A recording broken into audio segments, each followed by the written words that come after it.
Hey, what's going on, gang? Nate on the Stone here. Welcome back to my channel and to this newest edition of the Rolling Stone. We are locked and loaded for bear, as they say.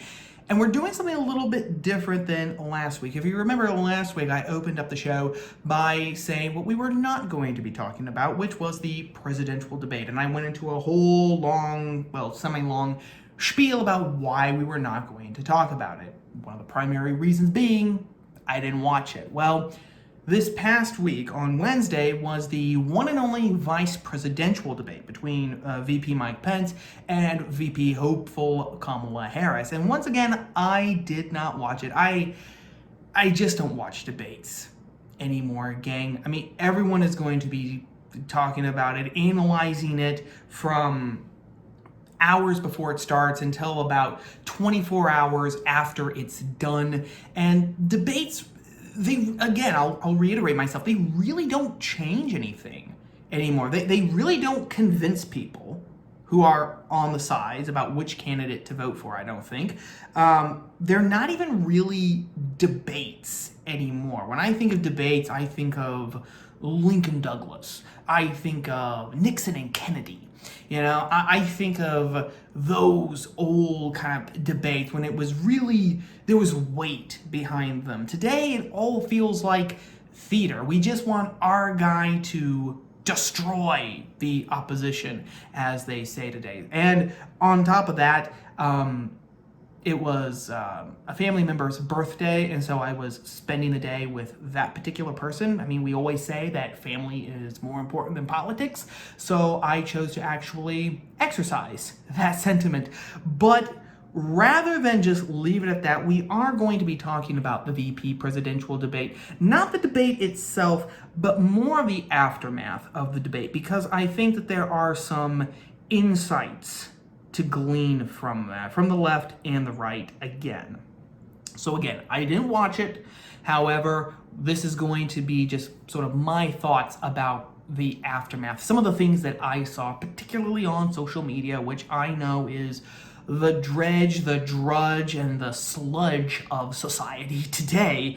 But, so it might not be 100%. Everyone always says social media isn't real life, and yet everyone always stays on it. But needless to say, be that as it may, this is it. So I think that it is pretty clear. I think that it is pretty clear that VP Mike Pence was the winner of the debate.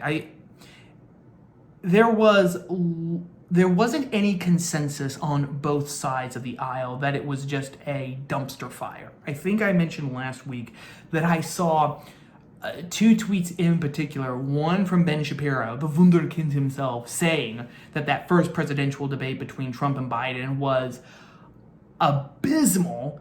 And then I saw a tweet from Mark Hamill, woke Mark Hamill, which is not at all like Luke Skywalker, basically saying the same thing. And I made the observation that if two people who are on polar opposite ends of the political spectrum agree on this point, I can pretty much safely assume that it was a dumpster fire. And we can pretty much assume that it was a dumpster fire.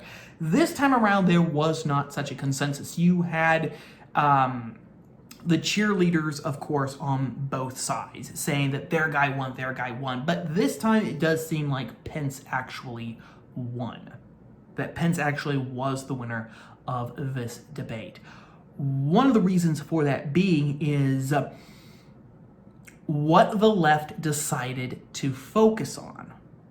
Okay, they decided to focus on some weird things. One thing they decided to focus on was a fly.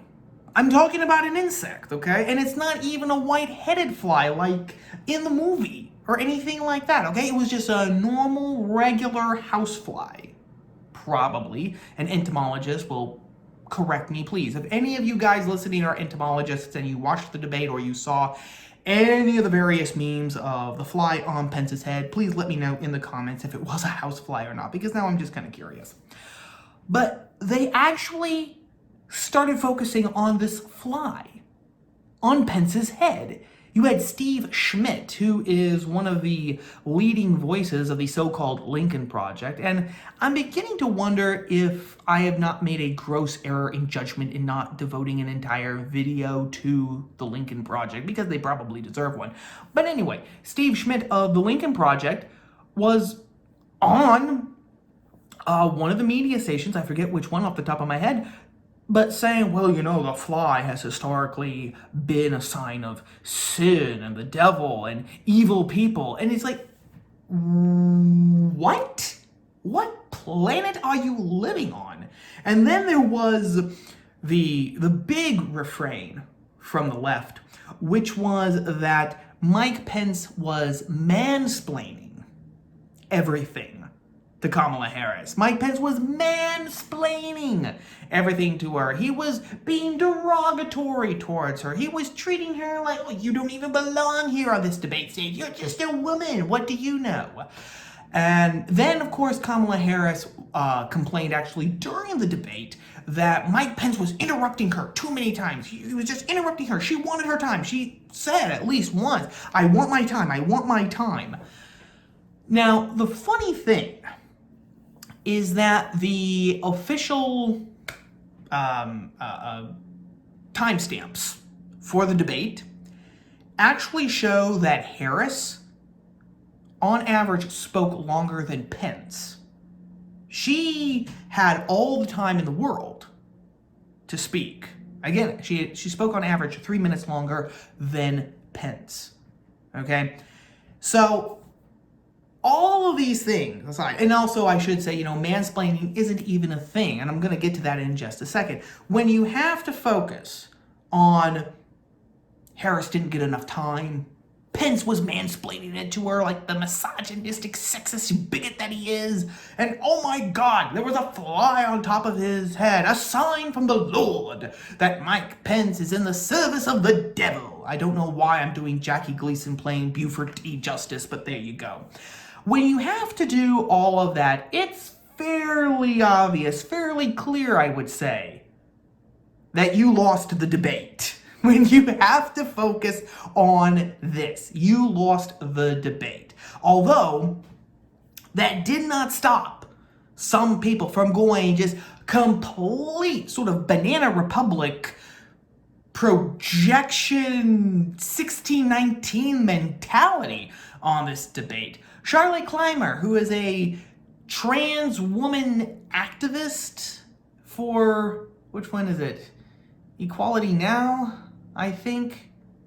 Well, anyway, he is a trans woman activist, was saying on Twitter that no woman could have done better than Kamala Harris. Kamala Harris won, and no woman could have done better. No woman whatsoever could have done better.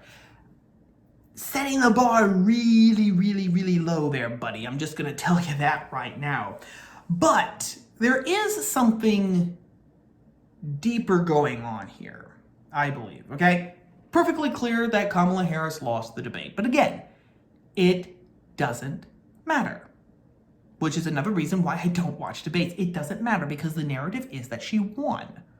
CNN conducted a post-debate poll where they polled, it was 36% Democrats, no, it was 39% Democrats, 36% independents, and then 29% Republicans. And guess what? The majority of that poll said that Harris won. Voila! History is changed yet again, and Kamala Harris won. Because the media already decided that she was going to win a week before this debate even happened. Heck, right after Joe Biden announced that she was going to be his running mate, and they knew that there was going to be a VP debate, they knew that she was going to be the winner. That had already been decided.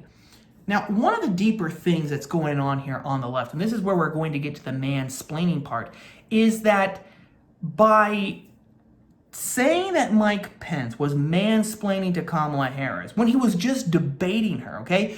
This is supposed to be a debate. It is supposed to be, it's supposed to be a political street fight, right? A political street fight. It's supposed to be sort of down and dirty, knuckle to knuckle, bare knuckles, that sort of thing.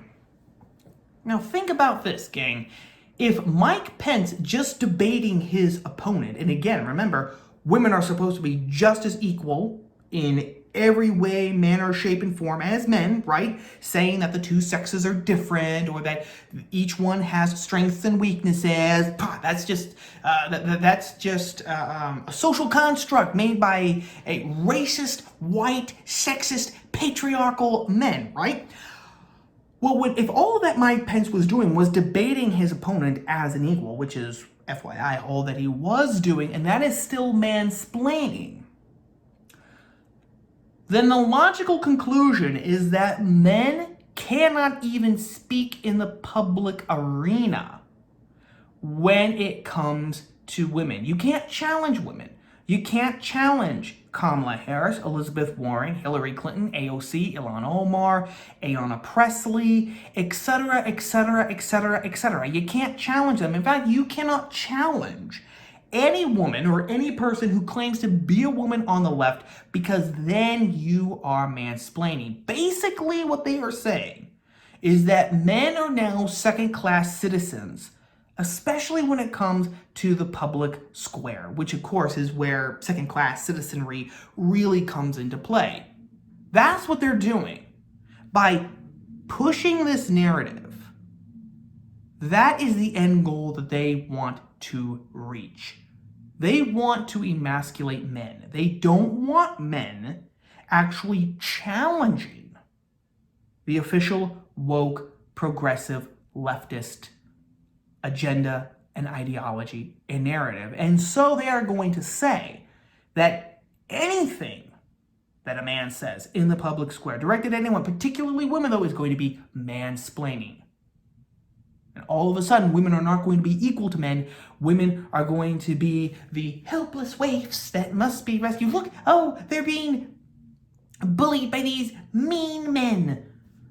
That's what's going on here, gay. And it was frustrating not to see people on the right see that, because there was plenty of people saying that mansplaining isn't a thing, and oh my gosh, women are supposed to be equal, and my gosh, some woman, senior editor over at the Daily Wire, was speaking, symbolically to Kamala Harris, my God, put on your big girl panties, you want to be the vice president of the United States, so act like it. Immaterial. Guys, you know this as well as I do. It's immaterial. The left is always playing 2 or 3 steps ahead, okay? You gotta give them that. They know how to play the game of politics, which is just a game of power. They know how to play it. Which actually brings me to one particular critique that I had on the right post-debate, because there were several people who said that Kamala Harris was extremely unlikable. She was unrelatable during the debate. She looked smug. Her body language was hostile to Pence. She didn't appear warm and friendly. She didn't seem personable at all. And I'm wondering, why is the right focusing on that? We're the ones supposedly who always say, facts don't care about your feelings. Facts don't care about your feelings. So in that case, why would we be going on our feelings about whether she seemed to us personable or not? Because I guarantee you, people on the left, people like Charlie Clymer, he sure as hell thought that Kamala Harris was personable during that debate. He thinks that she's personable any day of the week, and everyone on the left thinks so as well. So there's that. There's also another deeper reason that this upset me, ticked me off might be a good word. The presidential election is supposed to be more than just a popularity contest.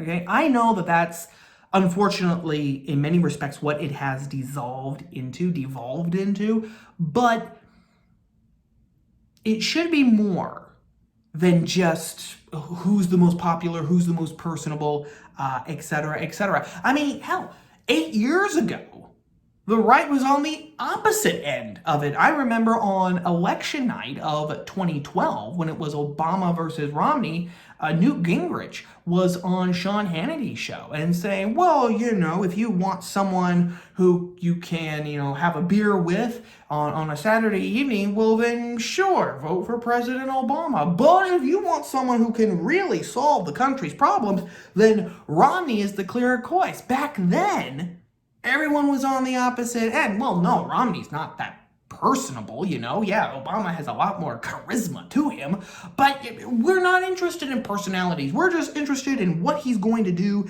and his qualifications for the job, etc., etc., etc. And now, however, a mere 8 years later, we seem to be on the opposite end of it, where we're saying, oh, well, Kamala Harris is just so unpersonable. Like that means anything. It doesn't. It doesn't whatsoever. And you could say that, well, that's just another arrow that you can fire at the opposition. Okay, but there's so much ammo to fire at her, whether when she was the DA in San Francisco, her record in the Senate, what she has said during this entire presidential election cycle, even when she was in the primaries, when she called Joe Biden a racist. Remember that during the first Democratic primary debate? There is so much. You don't have to go after her personality because I guarantee you that's not going to persuade anybody again. And it is frustrating to see the right again make the same mistake, going after the low-hanging fruit, when they should be expanding their imaginations and actually going beyond that. But those are my thoughts about the aftermath of the VP presidential debate, and that is story number 1.